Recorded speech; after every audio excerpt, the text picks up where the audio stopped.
Hey TPT sellers, today we are looking at things from the buyer's perspective, specifically when buying Google activities from TPT, including Google Slides, Google Sheets, Google Docs, and any other Google activities.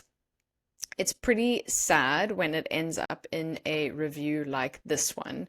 So let's figure out why this happens so much, why this misunderstanding happens so much. When we upload products from our Google Drive using the method provided by TPT, the one I've highlighted in orange, our buyers end up seeing this message when they download it. This is completely normal. It's a permission access request from Google, and it's a necessary part of the process. But buyers sometimes get a bit freaked out by it, and I can totally understand why. We can see that in this message, it implies that TPT will be able to see and download all of the buyer's Google Drive files, and that they'd even be able to edit certain Google Drive files. But what this actually means is that TPT will have access to their Google Drive only for the purpose of making a copy of the original file. By making a copy, that means that the buyer will be able to edit their own copy without making edits to the original version that we have put on TPT. It also allows TPT to create a special folder on the buyer's Google Drive where all of the TPT resources can be stored.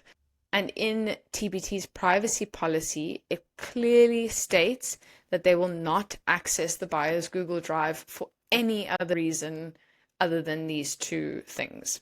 But just by looking at this pop-up, it's not very clear to some buyers. And this can often lead to some confusion, maybe even a bit of suspicion, and just bad vibes in general. So let's talk about an upload method that avoids this complication completely. I'm talking about the force copy method. This is quite a straightforward method. So step one is to just create your Google activity. Here I'm using a Google Doc as an example, but it could be Google Slide, Google Sheet, whichever Google activity it may be. Step two is to set your permissions. So up on the right, we'll click Share and then change your general access from restricted to anyone with the link.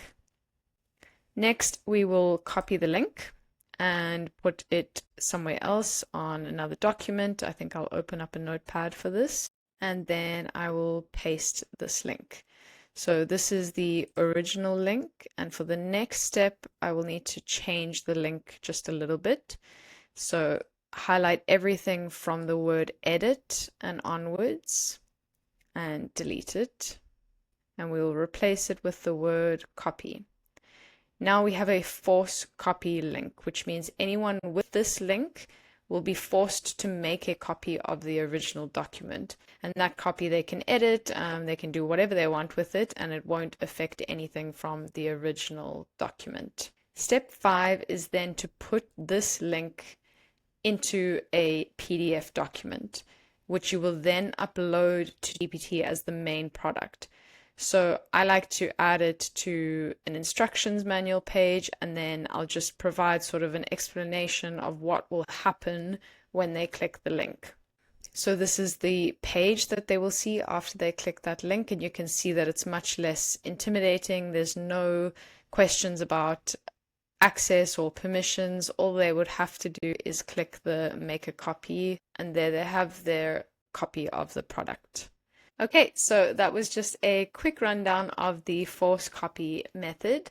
I personally find that it improves the buyer's user experience because they don't need to give that access that we spoke about to their Google Drive.